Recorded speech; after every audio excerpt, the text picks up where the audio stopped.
What's up, guys? So today I got another figure review, and here we got Disney's Mirrorverse, and this is made by McFarlane. So here we got Buzz Lightyear, and this is the range variant with 22 points of articulation, 12 plus. I ended up getting this figure for $4.99 at Ross. Now I really haven't seen too many of these figures all that much when I go to Ross, and I don't think I've ever seen them in any retail store. But on the back of the box, it does show that there are two versions of Jack Sparrow. You do have like a purple version, and you got like a regular support version. Now I did see that they had Sully when I went to Ross, but they had like that purple bad guy version, and I don't really like that one. I kind of want to get the original. But overall, this is a pretty decent line, and Mirrorverse, I guess, is a game on Android and Google Play. So hopefully this figure is pretty decent. So we're gonna go ahead and unbox it and take a closer look at Buzz Lightyear.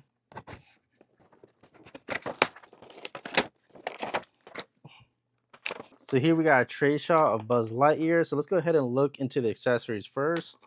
So this is the accessories. This is the back of the box. So McFarlane usually does these stands on his other lines, which is DC Multiverse. So this is a kind of funny how this is all basically similar. He does come with a card, and he does come with a stand, like I said, just like his other figures. So let's go ahead and open this stuff up.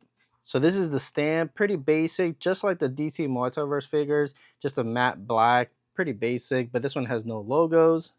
Next, we do have a card, which McFarlane is known to adding cards to all his figures. And here we have a Mirrorverse Buzz Lightyear, and it just says ranged right there.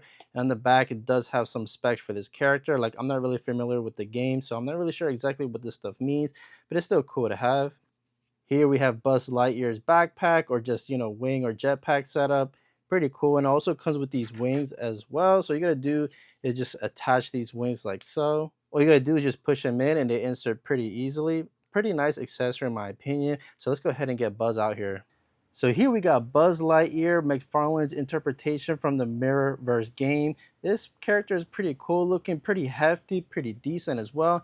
Now I'm not too sure what these figures retail personally or in the retail store, but I did get this at Ross for $4.99, which is not a bad pickup. You guys can see that a lot of the detail, the painting, the stickers, everything on this figure is pretty well detailed. You guys can see it does say Lightyear. He does have a few buttons right here. Also his logo on the chest, and on the belt buckle he does have a logo as well. And even on the back, doesn't show much detail, but you could put his jetpack on the back right here. Now this does look kind of ugly in my opinion, but it's there because it just has to be there in order for the jetpack to go back. So honestly, this is really not too bad when it comes to appearance. So let's go ahead and look at articulation first. So it does say it has 22 points of articulation. So he does have toe articulation, which is pretty neat. He does have single jointed knees, which really isn't too bad for this kind of figure. His thighs also swivel on both of them. It's pretty decent. Now he doesn't have an ab crunch, obviously. I mean, you could say this is an ab crunch, but it's technically not. And when it comes to the articulation right here, he does have single jointed elbows, no butterfly joints, obviously, and his arms can rotate at 360. And his hands does seem like it's on a hinge or a ball joint. It's really hard to tell because it doesn't really want to move. It looks like a ball joint, but overall, it's still not too bad. It is fairly stiff. And when it comes to the head sculpt, that head sculpt is really nice, really well detailed. It does go left slightly and right. Barely goes right. Honestly, his head doesn't go up or down that much. Overall, it's fairly decent. Now, it would have been nice if this figure would have had that dome piece that goes over his head, but I guess it would have cost too much, or at least it would have looked weird to make it clear. But overall, I guess I really can't complain. This figure is fairly decent. His hands, like his fingers, don't move. It doesn't come with any other accessories besides the jetpack. But overall, I guess I can't complain. I don't know much about this figure because I've never played the game.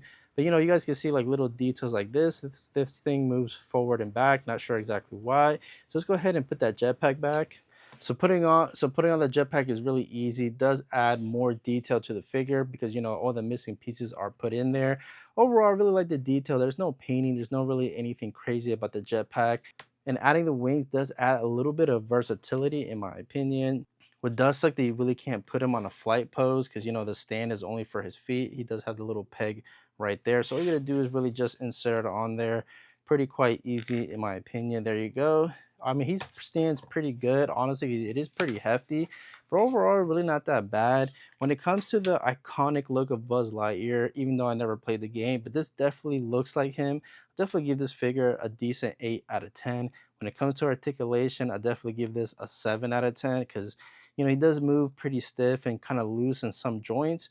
But overall, no complaints when it comes to accessories. I mean, he really doesn't come with any accessories because I don't consider the jetpack an accessory, but the wings piece, I guess, are. So I'll definitely give it a 7 out of 10. And when it comes to the overall rating of this figure, I'll give this figure a decent 7 out of 10. It's not really my kind of figure, but getting it for $4.99 at Ross really isn't too bad. I don't recommend getting this at any retail stores like Walmart or Target, but if you can find this at Ross, I think it's a must pick up if you can get it for $4.99. But you guys let me know, what do you guys think in the comment section below, and I'll see you guys in the next one.